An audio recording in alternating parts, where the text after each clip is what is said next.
북한 동해의 어둡고 거친 바다를 한번 상상해 보세요. 바로 그곳에서 매일 밤 수많은 어부들이 목숨을 걸고 오징어를 잡고 있습니다. 이건 그냥 단순한 고기잡이 이야기가 아니에요. 도시 전체의 운명이 걸린 빛과 생존에 관한 아주 절박한 이야기입니다. 여기가 바로 함경북도 청진시입니다.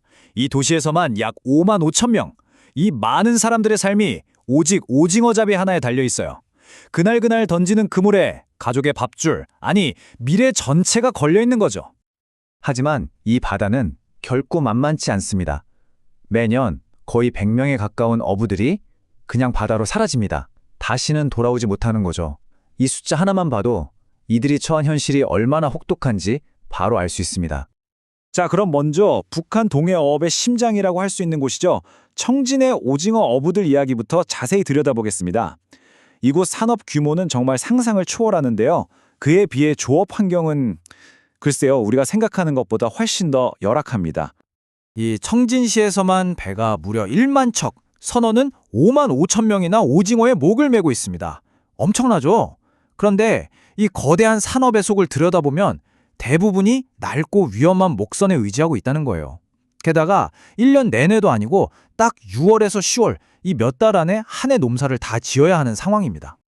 이 한 문장이 이들의 상황을 아주 적나라하게 보여줍니다.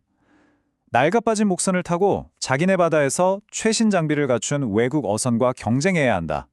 이게 말이 되나요? 자기네 안방에서조차 목숨을 건 불공정한 싸움을 매일 하고 있는 겁니다. 그렇다면 이렇게 위험을 무릅쓰고 바다에 한번 나가려면 도대체 비용이 얼마나 드는 걸까요? 자, 지금부터는 단 한 번의 조업 시즌에 들어가는 그야말로 어마어마한 비용에 대해 한번 알아보겠습니다. 정말 놀라지 마세요. 배 한 척이 한 시즌 조업을 시작하는데 필요한 돈이 평균적으로 북한 돈으로 약 420만 원입니다. 북한의 경제 상황을 생각해보면 이건 일반 어부가 감당하기에는 거의 불가능에 가까운 금액이죠. 비용을 좀 뜯어보면 배 만들고 그물 사는데 돈이 가장 많이 들어가고요. 그런데 여기서 진짜 주목해야 할 부분은 바로 이겁니다. 뇌물.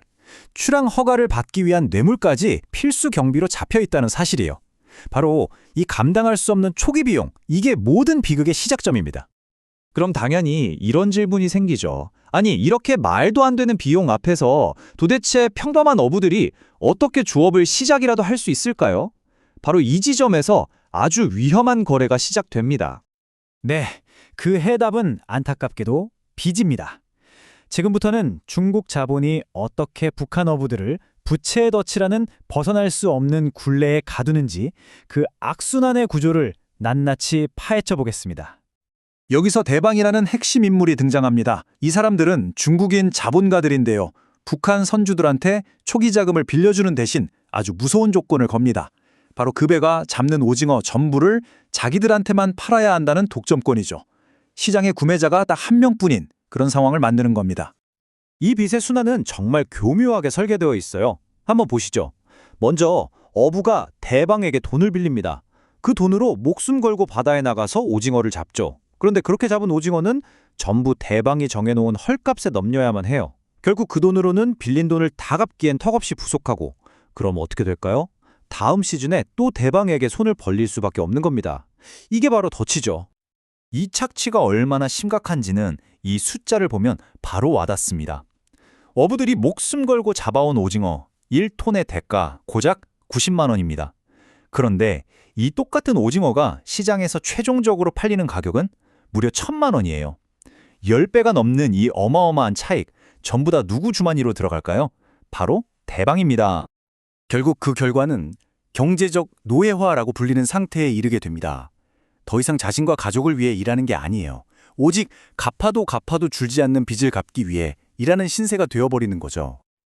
그렇다면 대방이 이렇게 헐값에 사들인 오징어는 과연 다 어디로 가는 걸까요? 지금부터 그 비밀스러운 여정을 한번 추적해 보겠습니다. 이 오징어가 가는 길은 크게 두 갈래입니다. 일부는 평양의 고급 식당이나 평성의 도매시장 같은 북한 내부로 팔려나가고요. 하지만 대부분은 중국 훈춘이나 단동, 해상 같은 곳으로 밀수됩니다.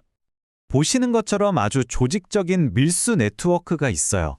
동쪽의 청진에서 나진을 거쳐 훈춘으로 넘어가기도 하고 북쪽 국경 도시인 해산을 통해서도 빠져나갑니다. 또 서쪽의 평성에서 신의주를 거쳐 단둥으로 가는 루트까지 사실상 북한 전역을 가로질러서 국경을 넘는 겁니다. 정말 암울한 이야기인데요. 그렇다면 이 절망적인 빚의 사슬을 끊어낼 방법은 정말 없는 걸까요? 자, 마지막으로 이들을 위한 경제적 독립, 그 청사진에 대해 한번 살펴보겠습니다. 이 악순환을 끊기 위한 핵심은 사실 아주 명확합니다. 바로 대방을 대체할 새로운 시스템을 만드는 거죠. 어부들에게 공정한 자본과 제대로 된 장비를 공급해줄 그런 시스템 말입니다. 해법은 지금의 시스템을 완전히 뒤집는 겁니다. 자금줄을 중국 대방이 아니라 지역 협동조합이나 NGO가 맡고 위험천만한 목선 대신에 안전하고 튼튼한 신소재, 배로 바꾸는 거죠. 그렇게 해서 도달하려는 최종 목표는 부채의 덫이 아니라 완전한 경제적 독립입니다. 이걸 위한 구체적인 방법들은 이렇습니다. 먼저 지역 협동조합을 만들어서 낮은 이자로 돈을 빌려주는 거예요. 초기 자금은 국제 NGO와 협력해서 마련하고요. 그리고 아주 중요한 것, 어부들에게 금융교육이나 기술교육도 제공해야 합니다. 마지막으로 낡은 목선을 효율적인 신소재 배로 바꿀 수 있도록 지원하는 거죠. 결국 질문은 이겁니다. 더 좋은 배 한 척과 공정한 대출. 이 두 가지가 과연 한 지역사회 전체의 미래를 완전히 새롭게 쓸 수 있을까요? 어쩌면 이건 단순히 돈을 지원하는 문제를 넘어서서 한 공동체의 자립과 인간적인 존엄성을 되찾아주는 첫걸음이 될 수도 있지 않을까요?